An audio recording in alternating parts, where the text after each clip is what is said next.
There's been a lot of shakeup over at LSU in terms of special teams over the last week. We got the word late last week that LSU was losing Bob Diaco to North Carolina, where he was going to join Bill Belichick's staff. For those not familiar with Diaco's role at LSU over the last few seasons, he's been an analyst, so not a position coach or a coordinator, but he's been as involved as anybody on the special team side of things. When we were out in preseason camp, Diaco was running all the special teams drills with punting, field goal kicking, the return teams, all that. Diaco's right in the middle of it. He's one of the guys that LSU allots for me to interview as a position coach over the course of the pregame shows for 13 games.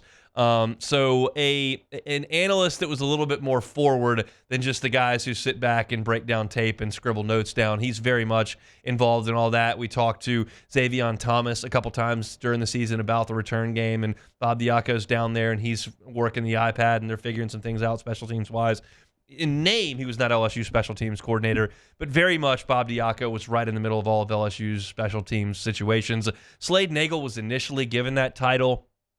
He was actually more of the tight ends coach and now moved on to Houston to be the offensive coordinator. So either way you slice it, you want to talk about the guy who kind of had the title in name. You want to talk about the analyst who was kind of involved more at practice. Either way, LSU's special teams brain trust has moved on. So you got to fill that one way or another. And Football Scoop last night reported that LSU is making an addition to its staff with an eye on special teams, and that is by bringing in Grambling special teams coordinator Aman Anad, who has spent time as a special teams assistant at Penn State and Baylor and was at Grambling this past season. Incidentally, when he was at Penn State, the Nittany Lions led the Big Ten in blocked kicks when he was there. Not a guy that is new to coaching at all. He's actually been coaching since he was a student assistant back at Old Dominion in 2011. So he's been at this nearly 15 years. And so I don't have any word, and Football Scoop did not mention in their piece whether or not he would be a true special teams coordinator, which LSU could theoretically hire and then put an analyst over there to help with tight ends, or whether he's going to kind of fill the Diaco role where you're talking about a guy who is very much hands-on with the special teams, very much handling that side of things, but is not an official coordinator, is more of a support staff role. That's just a decision Brian Kelly's going to make. When you decide you're going to have a safeties coach and a cornerbacks coach instead of a secondary coach, and then you're going to have a defensive line coach and an edge rushers coach, which LSU has both of those, you're going to have to cut something somewhere as far as on-field official assistants go.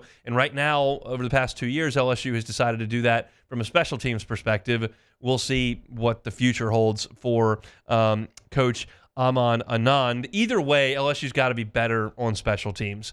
This is a team that was, in the 2024 season, 126th out of 134. There were only about 9 teams worse than LSU as far as punting average. Now, that's not net punting average. It wasn't like LSU got gashed in the punt return game, but LSU had one punt that went 50 yards this year. LSU finished at a 39.6 yard per punt average.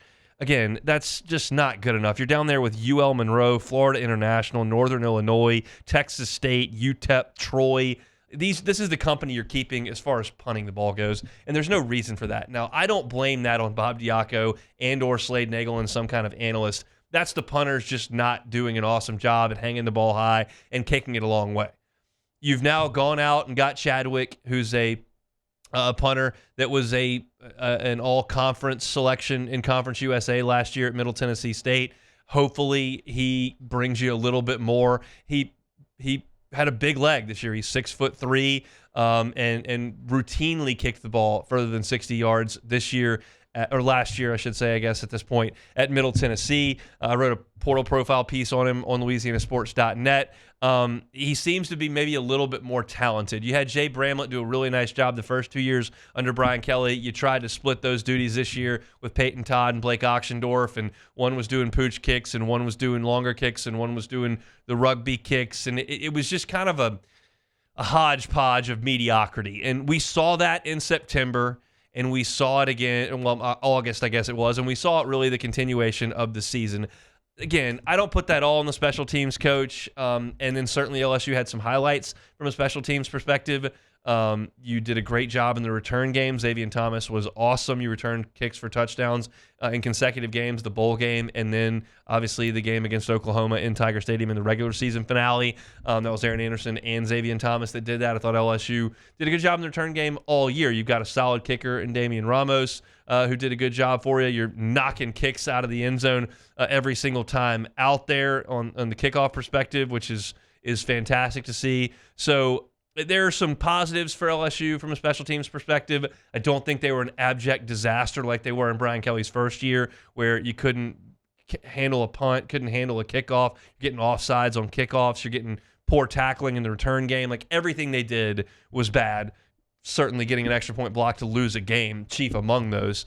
Nothing like that this year to me. But I do think that it's important that you have a good set of eyes on special teams. You've brought in a guy who, I tell you that he comes from Grambling, and you automatically roll your eyes like, why are we hiring a coach from the SWAC? That doesn't make any sense. But you realize that he's a younger guy. He spent some time at Baylor and Penn State. So the bright lights in the big-time college football is not completely foreign to him. Now he'll come in. It's just a matter of what role he takes on at LSU.